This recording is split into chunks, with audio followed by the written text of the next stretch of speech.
One of my favorite pizzas ever is pineapple and anchovy. Okay. Double pineapple, double anchovy. Wow. It's amazing. That's It's the sweet and the salty, and then you got the tomato sauce and the cheese. It's my favorite pizza. I mean, as a kid, I was like very much against Hawaiian pizza, and as an adult, I like it. Hawaiian's good, Yeah. but I'm telling you, anchovies and pineapple is the bomb diggity. Hey, wait, can we order some right now? Is that feasible? I bet we could. Okay, let's try it. Order a very large pizza with double pineapple, double anchovies. Great. Fantastic. I'm hungry.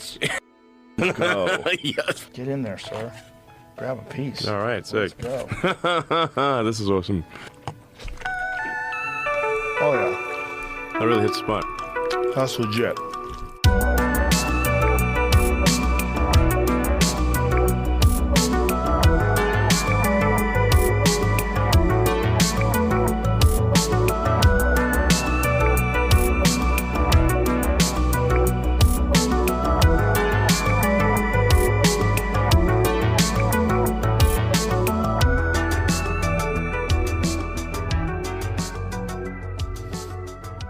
Welcome to the Perfect Movie Podcast, the podcast where we answer the question, is this a perfect movie? I'm Michael. I'm Kalen.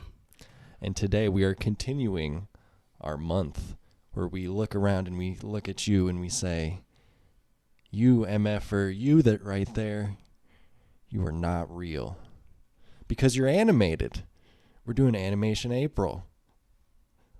Kalen, what do you think about my tagline? Because I kind of sprung that one on you, and now I'm just rolling with it. It's going to be going the whole month. You just keep doing your thing, man. So this episode, we are doing Ratatouille, a 2007 film from Pixar. Damn. Yeah, it's old. Now, Kalen, every once in a while in Hollywood, great minds think alike. And two movies come out that are just like so similar that you wonder how the heck did this happen? And they'll come out the same year. I think some recent examples are when White House Down and Olympus Has Fallen came out the same year. That's two movies where it's like, hey, put two movie stars together. One's the president, one's a security guard, and then people are going to attack the White House. Mm-hmm. Or Hercules and Hercules. That's a great example. I didn't know those come out the same year. I'm pretty sure they did. A couple of months Impressive. apart. Yeah, the one with the rock and then the one with the other guy. That's a really good point.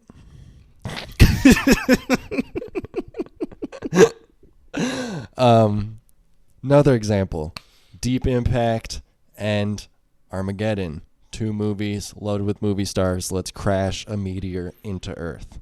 Okay? 2007 comes along. Ratatouille and the Bee Movie. Oh, my God. Year of tiny animals making relationships with humans. Ratatouille came out in June. Bee Movie comes out in November. It's say, hey, let's think of a tiny animal that people don't really like. B movie was DreamWorks. Yes. Okay, so yeah, that kind of explains it a little bit too. It might not be DreamWorks. I think it might be one of the first Illumination Sony animated movies. Let's get to the bottom of this real quick. Oh, it's Paramount Pictures. Okay. Yeah. I don't know. We don't have to put that in. But I thought usually because DreamWorks and Pixar, they kind of are at odds. Intertwined. When it comes to, yeah. I think Paramount's is Illumination. I might be wrong. Okay. Anyways, these are two movies with comedians as tiny animals, and they make a relationship with a human. And I'm going to be honest, I don't remember. I've seen B movie like several times, and I don't remember what actually happens in the plot. All I remember is B meets a lady. And he was definitely trying to pipe that. That's what I was thinking. I didn't want to say it out loud. Also, it's like, what does that say about women? At least the women as written by the writers of B movie. I don't want to say it. It's not good things. Okay. So, anyways, it's just weird that two movies with two tiny animals becoming friends with humans came out the same year, and they both just have random comedians that aren't normally voice actors. And one's good and one's not. Yeah. And we're talking about the good one because we're talking about B-movie. I mean Ratatouille. Oh my God. So, Kaylin, you were kind of in charge of picking the rest of this month. We did my pick, Lego Movie. So, Kaylin, what brought you to picking Ratatouille? I think Ratatouille is probably one of Pixar's best works. I also think it's very underrated. Not a lot of people talk about Ratatouille, but I think it might be like their magnum opus. It's brilliant from start to finish. The writing, the animation is beautiful. It's got a lot of heart, and it pulls at the heartstrings a little bit, especially towards the end with the Anton, what was that guy's name? I almost said Anton Chigurh, and that's not right. Anton Ego. Anton Ego. His character, you get like a moment that almost makes you kind of tear up. The food critic? Yeah. At the end. It's great. And who would have thought a movie about a talking rat would be that great? I don't know. I just think it's a really good film. Have you ever seen Flushed Away? Let me tell you what. You might be forgetting about the best one. Oh my God. That's DreamWorks. Anyways. No, it's not. I think that one's stop motion. I'm pretty sure it's a DreamWorks film. Okay, anyways. Ratatouille, it's interesting because I haven't really thought about it this much, but Pixar was just on a run. Yeah. For, I don't know, like 15 years where they just never made a bad movie. Starting with Toy Story 2, Monsters, Inc. Finding Nemo. Up, Cars. There's endless. You can bunch of name, them. even to this day, but they had a few stinkers which kind of broke up their like unbeaten streak. Anybody seen Cars 2 or Cars 3? They're just not. They don't hit the They're same. not great. The Incredibles. The Incredibles. Great movie. So Pixar was really on a run, and I guess I don't really even know what I would consider my favorites. I think maybe the Toy Story movies are my favorites. I would say WALL-E is up there for me. Oh yeah, WALL-E. We didn't even mention WALL-E. There's so many great ones. So I guess I'm interested in what makes you think this is the magnum opus and what makes it stand out so much. Because I really like kind of all their movies kind of the same. Because it's such a simple concept with, I don't know, just food in general. But it leads into this overarching narrative of not only can anybody cook, but anybody can be whatever they want to be. And I think that's just a powerful thing to tell children. It's such a simple concept where it's like it can seem very surface level. But it's like for those who are great, like Fat Boy said in this movie. What was that guy's name? The Fat Chef Boyardee. Yeah, I know who you're talking about. I don't remember his name off the top of my head either. 1 second. I just was laughing that you called him Fat Boy. he was a chubby guy. I don't know.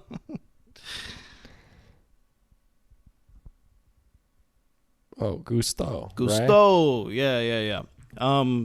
So his whole thing is like, but those who touch greatness, they never stopped trying. And I think that's just like, everybody needs a reminder for that. And that kind of goes back to what I said last week about how I don't really think this is a good children's film because I think it's more digestible for adults.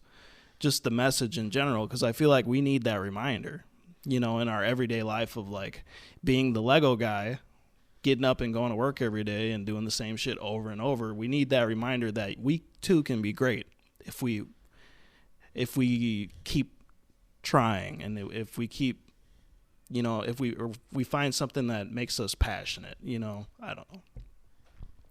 I saw it as a more deeper concept than I originally had when I watched this as a child. So it's definitely, it's a movie with a message that is, I will say the one thing, it's not really negative, but this is a frequent, kids movie message. So I don't know why you'd call this not a good kids movie if the message is you can be who you want to be. Well, maybe not. Maybe that's the wrong term to use.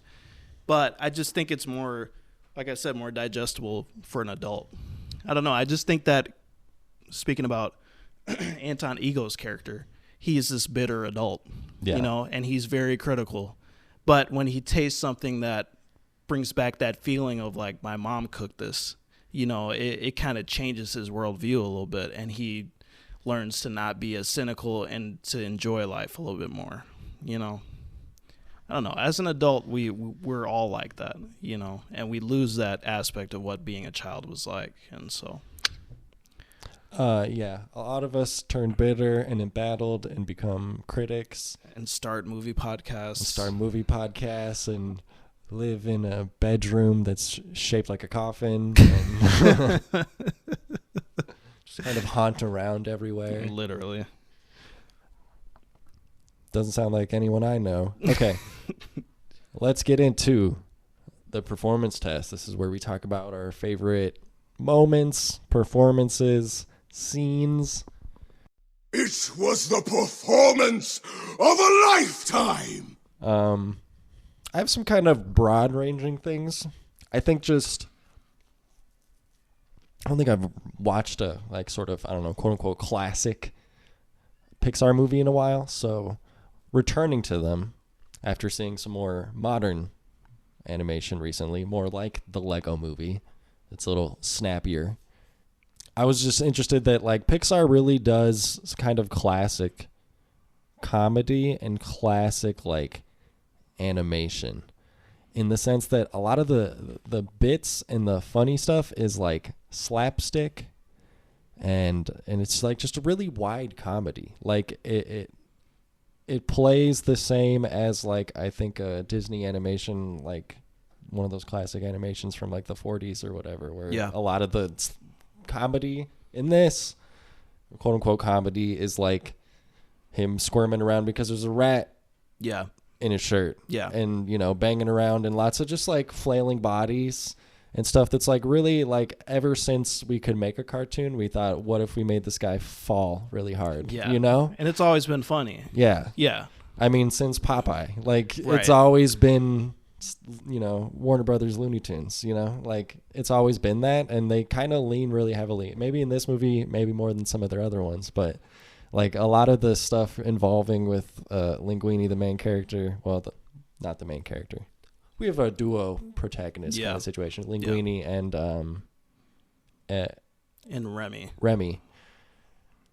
When they're learning how to work together, and the way he sort of puppeteers the man around, like, that's all built for like slapstick comedy. Right. And there's like all the bits are around that being silly for a lot of the movie.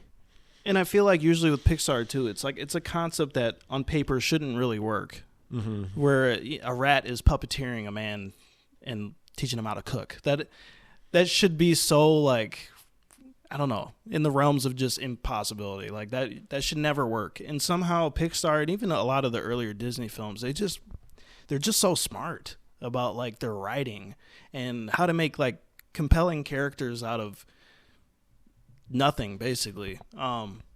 Especially with, like, these animal characters and stuff. It's just interesting, and I think it harkens back to, like you were saying, just a time period of, like, smart animated films. And you don't get on the opposite side of that, which is like the B movie, or even like Megamind or something, just different things. I know people love those films too, but I feel like Pixar just has so much more heart and a more soul to these different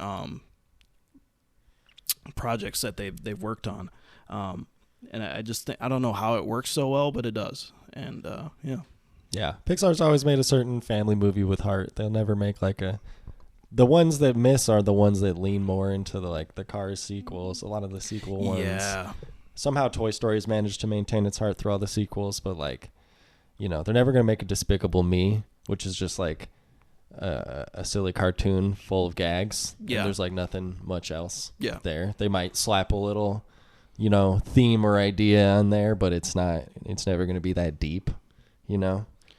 Well, I mean, I think about, like, older Disney films where a lot of, like, the villains and stuff would get straight up murdered at the end.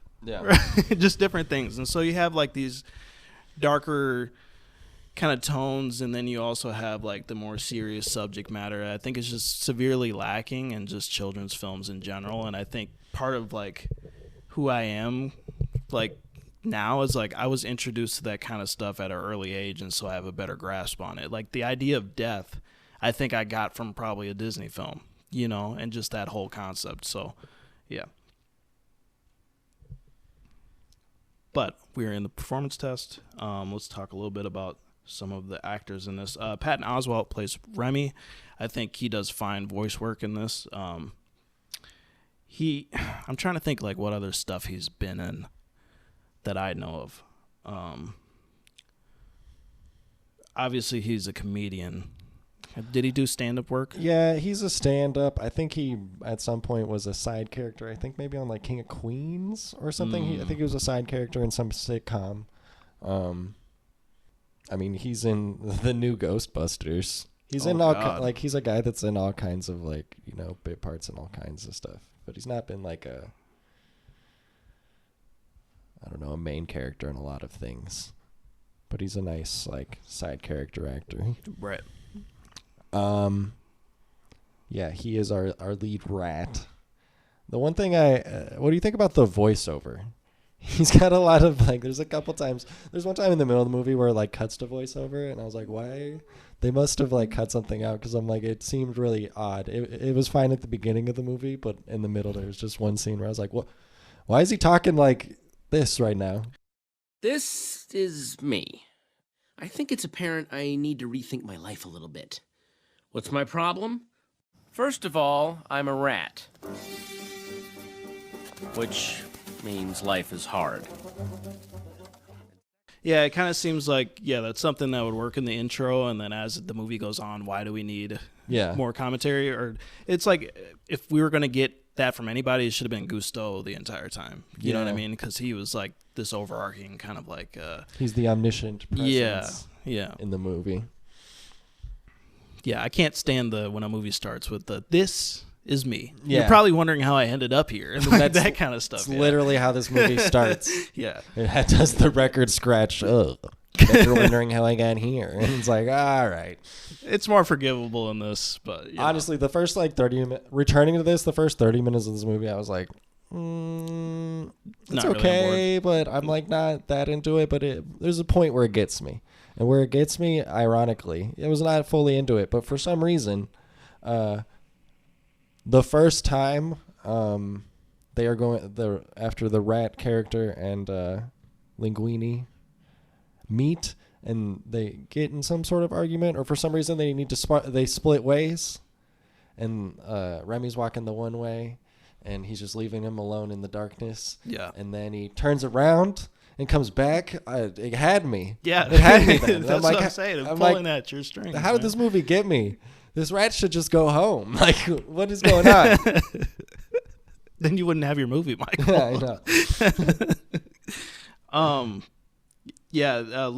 Not Lou Romano, but who plays Linguini? Linguini's That's character? Lou Romano. He's okay. So he's like, I guess, a part of Pixar, and he was not typically a voice actor, but I think he just got the role as, like, maybe a lot of that. Often those stories are he did the voice in the, like, as a stand-in, and then they decided they really liked it. There was somebody else that happened to. I can't think of the trivia off the top of my head, but it's happened a few times where, like, the stand-in guy, they just decide they like him so much that they're just going to keep him. But yeah, he's great as Linguini, the man half of our duo. You know who I didn't know was in this is our Sir Ian Holmes. Plays Skinner. He plays the new owner and head chef at Gusteau's. And you'd know Ian Holmes, he plays Bilbo Baggins in the original Lord of the Rings trilogy. He's the AI in Aliens. An alien. Yep. Spoilers for Alien. And he's great. He's good at playing a Frenchman, I guess. I don't know. I feel like this movie probably didn't do well in France. No, probably not. That's why the numbers fell off. They showed it in France, and they were like, Jesus, what is this? They're like, this is racist. That's not a French accent, but okay. Throw their cigarette on the ground and spit on it. What is this movie? Apparently Paris is really dirty, from what I've heard. Yeah, well, that makes sense. Yeah, but this movie captured the magic of Paris. Yeah, it's really kind of like a publicity ad, like travel to Paris. Look at the Eiffel Tower, kids. Look at it. Do you see it? Don't look at the homeless people and all the trash on the street. There's rats at Gusteau's. Don't look at it. Just eat your fucking food. Yeah, that's the one part that so there's a moment where our romantic interest returns back to the kitchen after everybody's walked out, and the kitchen is being entirely run by rats. And they're serving customers. And she's fine with that. And she just takes it in stride. She's like, okay, we have so many orders. We have to do this. I clocked in already. Got to get my hours. Side by side with hundreds of rats, and then bringing that food to people, customers that are giving you money. But the rats washed their hands first, so it's fine. That's what we needed, was a scene of a little line of rats. They had that, washing their hands. They're like they're over by the sink, and all of them were doing this. Were they? And then they would get out of line, and the next one come up, rub his little hands together. So cleanliness is key. Okay. They're fine. Don't worry about. Would you eat the food from Gusteau's that night? I mean, if it's bussin', then yeah, But I mean, I've not eaten a lot of French cuisine, but from what I hear, I would hate it. I don't really. What is French cuisine? It's a lot of. Is it pastas? It's and ratatouille. So it's a lot of vegetables. I don't know what, dude. So ratatouille it's is baguettes and cigarettes. I think I get French people mixed up with Italians. You do. They don't Italians eat pasta. eat more pasta, I believe. So ratatouille, the dish ratatouille, was a peasant dish. Yes. Yes, and it was mainly made from certain types of vegetables, like squash or different things, and like anything people could afford, and then they put it in this dish. Mm-hmm. So I'm pretty sure most French cuisine is on the same type of line, and then a lot of soups and stuff. That soup in the scene where Remy was making the soup, that soup looked smacking. Is this food better, or is the food from a Miyazaki movie better? Miyazaki movies always make some bussin' food, man. That food leaps off the screen into my mouth. I thought this movie would be a fun double feature with The Menu. You think so? Just turn this off and then just people getting murdered in a kitchen. What if in The Menu it turned out that a rat was behind the whole thing? He crawls out of his shirt. Yeah. You know? I was pulling on this man's chest hair the entire time. That's Remy when he's burnt out after working in the industry for like 20 years. He's like, I've had enough of this shit. I'm underpaid and overworked. They still hate me because I'm a rat. Should have seen what I did to Anton Ego. Throw him in the freezer. This is like School of Rock. This is a movie where kidnapping happens, and our heroes, we cheer it on. Yeah, nothing ever happens about that. Actually, Gusteau's was shut down for a little bit, but then they reopened into the Ratatouille restaurant. Yeah, they made a new restaurant after kidnapping a couple people. Somehow they kept their license. Yeah, I feel like Linguini needed to serve of time. We needed him behind bars. Yeah, most of the cast in this is pretty great. And then he has to like smuggle in a gun for him to protect himself. Oh my god! And Remy's like got the ins, because he can rats can sneak into prison for sure. So this just turns into the rat version of Goodfellas. Strapping little baggies of like Coke to Remy, and he's like bringing it in and out. He's like, where I'm gonna have to put this Coke right? Soon Linguini's running the prison. He's top dog. He can get whatever he needs. He's wearing like one of those old prison hats from Shawshank Redemption, and Remy's under there the entire time, like teaching him how to do drug deals and stuff, how to shank somebody. They're going to confiscate the rat. You got to put the rat up your ass. Ratatouille. Rated R. The gritty Ratatouille reboot when Ratatouille, goes into public domain. Like the Winnie the Pooh, Blood and Honey, Ratatouille runs the prison. It'd be called Rat and Booty. That's the porn parody. I'm sure that's out there somewhere. That's already out there. They don't look for copyright consent. I like the character who's like, I killed a man with this thumb. Yeah.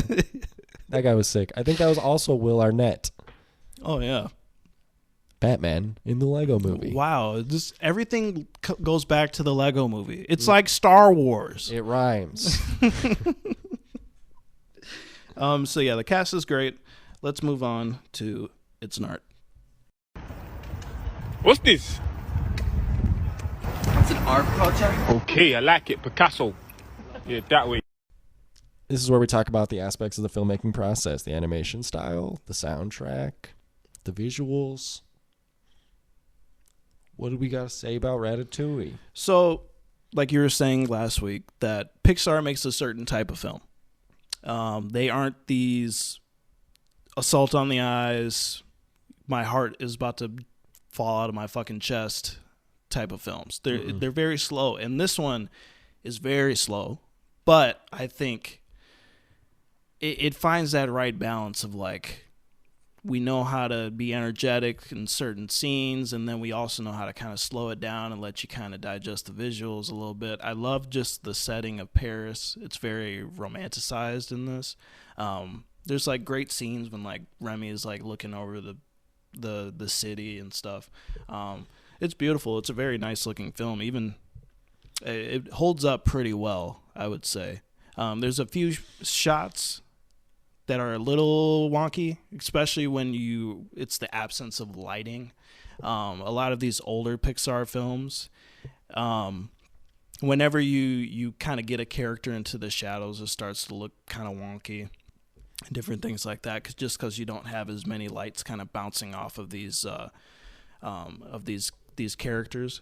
But yeah, it is a very slow film, but I think it's very in service of the story, and I enjoyed it quite a bit. This is the right type of like, tone for me now. As I get older, this is something I can sit and watch.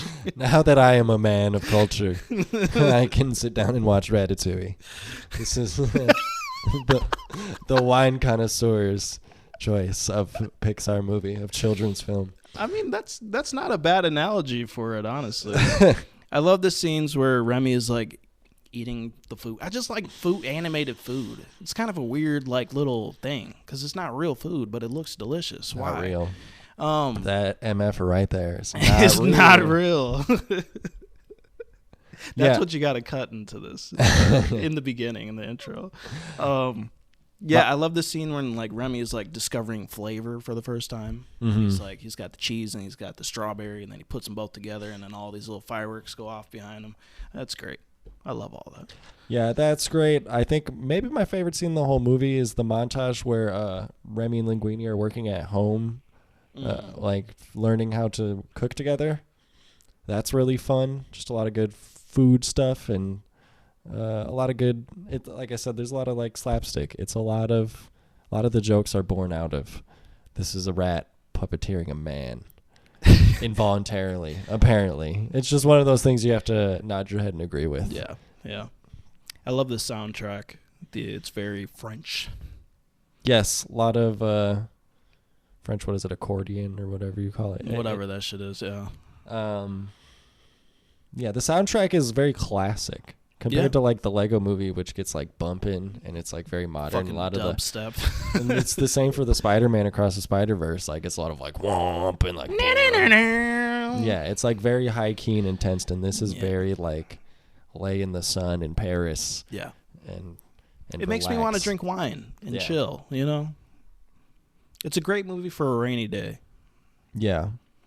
Yeah, and the Pixar style, it's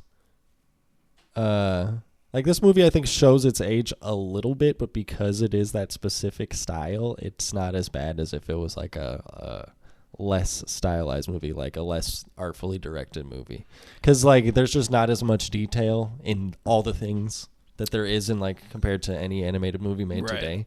But that's just literal just technological advancement mostly. You know how you say like we always say like with these Disney films, they always make the villainous characters super ugly, but then they make our heroes and protagonists like the prettiest motherfuckers on earth. Yeah. But in this, everybody's kind of atrocious looking. Yeah. And maybe that's because Disney's racist. No, it's because they're French. That's what I'm saying. Oh, yeah. Well, that's why they're ugly. Because they're from France.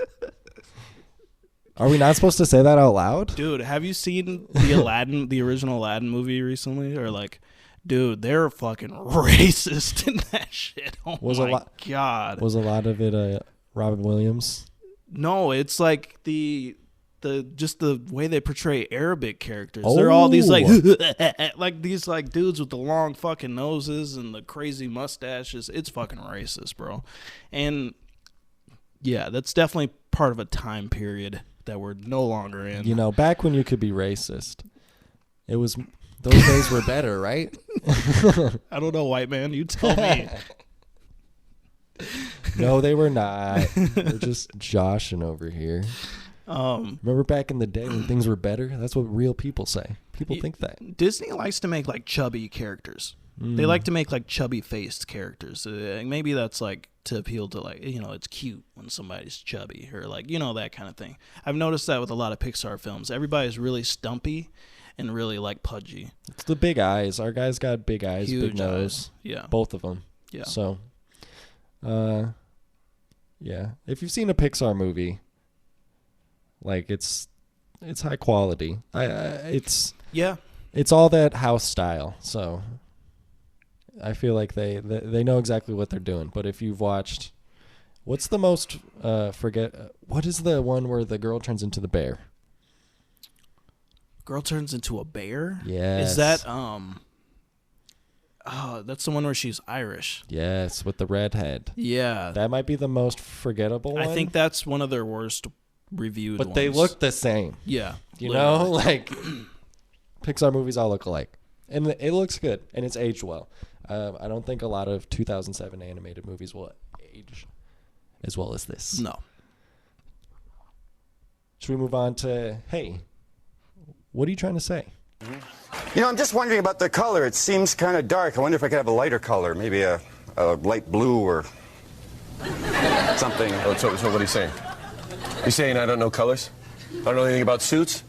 But I just came off the street. I was some unemployed guy begging for money on the corner, and they threw me in here to try to fit people?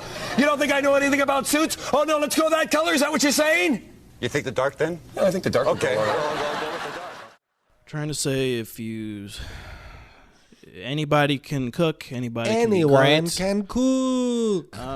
Anybody can touch greatness Mm-hmm. as long as you try again. It's kind of the opposite of... it's not the opposite, but it's kind of combats Lego Movie just a little bit. It's like you can be capitalist. Mm-hmm. You can work your bones to death, you know, and that's just fine as long as you touch greatness, you know? I will argue that maybe we have a little bit of a special boy in our Ratatouille, our rat. Our rat just discovers flavor and becomes the best chef there's ever been. Yeah. I have flavor. I am not the best chef that's ever been. I think you need to do more things. I think you're also not a rat. He didn't really earn it, is all I'm saying. Okay. But he read the Gusto's cookbook. Neither of our guys really earned it. Our other guy, he's just... Oh, he definitely didn't earn it. No, he didn't earn anything. He was still shit at the end of the day. He's the waiter and he owns the place. But you know what was different about him at the end? What? He had roller skates on. And yeah. Which was a classy decision. And he was really good at the roller skates. So he was good at something. You know what you need in your high-class 5-star like Michelin restaurant? A man in roller skates delivering the food. Never mind the rats in the kitchen. That's a whole nother thing. The guy on the roller skates, though. They work here. This is 5 stars. They're skirting some, you know, labor laws.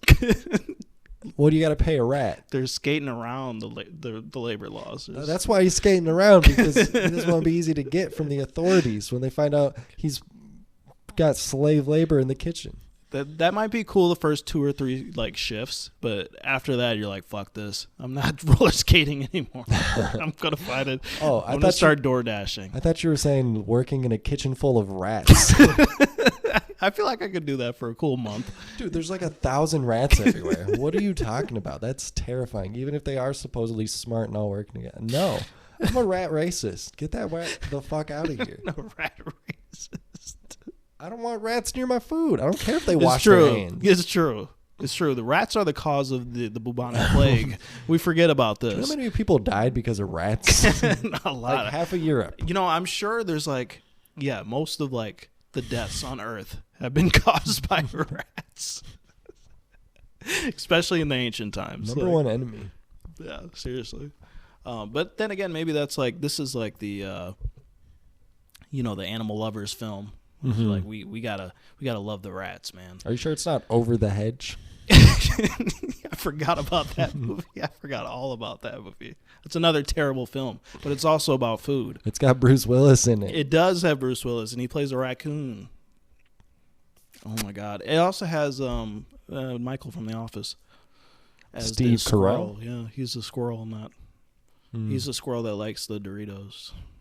Remember when they open the bag of Doritos and there's like an atomic bomb that goes off? Do you remember this movie? I remember the raccoon's name was RJ.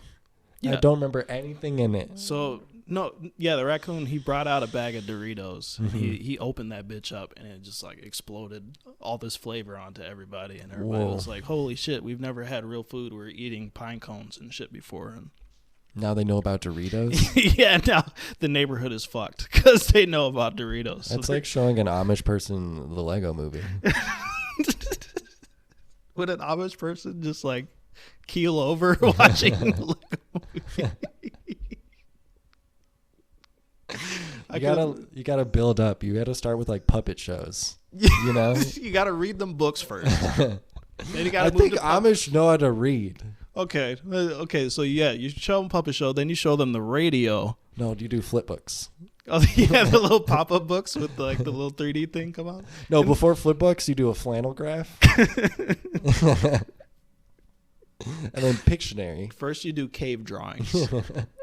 And then you move forward after that. This might be the most racist thing we've ever said on the podcast. Amish people are not a race. They're of not a people. race. They're a creed. And if you're still Amish today, you're a fucking idiot. I'm just saying.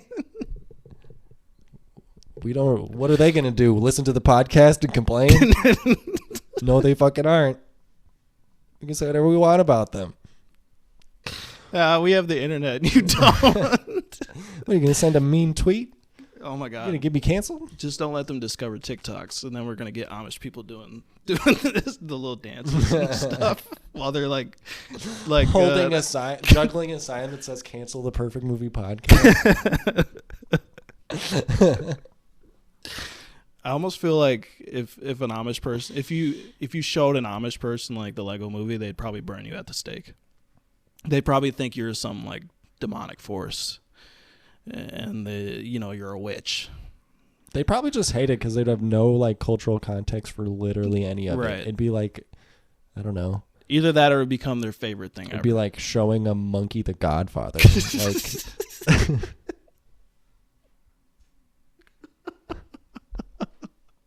you just don't fucking know. Are we comparing Amish people to monkeys? is that what we're doing? I'm just saying they would both understand what was going on the same amount. They'd be like moving images and shapes. I see a certain amount of Amish people per year. I Yeah, see like sometimes you see them at the bank. I saw them at the Mill City ruins. At the Did by they the live there? Did you see their little wagon pull up? Jebediah, come on down. They're fishing by the river. Jebediah, let's catch ourselves an eel. Jebediah, look at all these black folks. What are they doing here? Why I hate the city, Jebediah. The original racists were Amish. Micah. You know who's a noted Amish? Who? Dwight Schrute. He's not really Amish. He was a beet farmer, but he was still a man of culture. He knew what Battlestar Galactica was. So Bears. beets. I'm not going to say the rest. All right. Shall we move on to let the hate flow through? Use your aggressive feelings, boy. Let the hate flow through you. This is where we air out our annoyances and our complaints. I feel like you did not enjoy this movie as much as I did. I like it. Maybe it's probably similar to how you felt about. Maybe this is just the wavelengths of our minds. I'm a little keyed up, a little more, and maybe you're a little more relaxed. At least as far as animation, I feel like it should be the opposite because you like anime. Yeah. But yeah, that's a good argument. But I guess mostly it's just a little. I don't know. To me, I don't know if this would rank in my high end of the Pixar movies. Not that I've rewatched many of them as an adult. It's not one of the ones that is close to my heart. I think those are like Up or like literally any of the Toy Stories. See, or I don't understand why people like Up that much. Like, people love Up. They would swear by it's the greatest Pixar movie ever made. Scratch up WALL-E. WALL-E is great. WALL-E is like one of the best animated movies ever. But I don't know why Up just never really did it for me. I think everybody remembers that one scene that was sad. The beginning? And everybody's like, oh my God, it was so beautiful. And oh my God. Like, I've seen death so much in my life, dude. That does not affect me, bro. Fucking war veteran Kalen over here. I'm over Can't here. watch Up. Let's over watch here. Ratatouille. I'm a real man. I'm over here just wide-eyed. I remember what the French did for America back in World War II, man.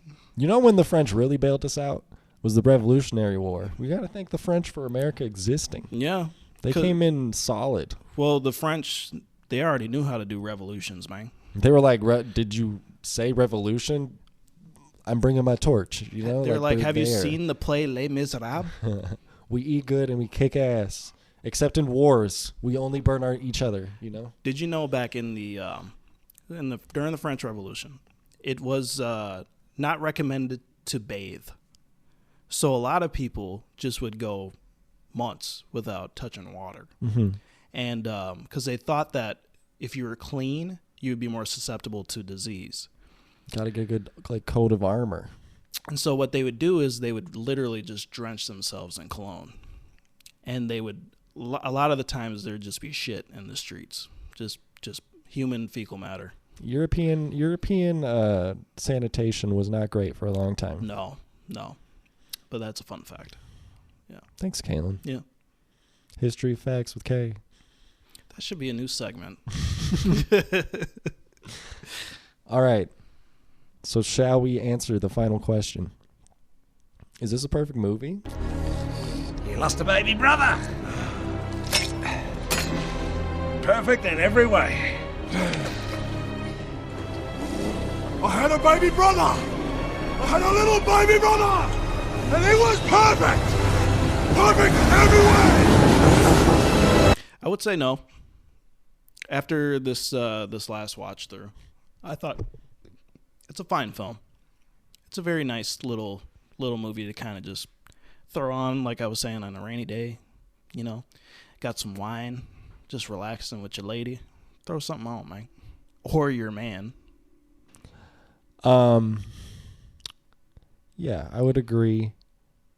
I think there's Pixar movies that probably belong on the list. This, like I said before, is just not one of the ones that it speaks to me. It got me. It still got me.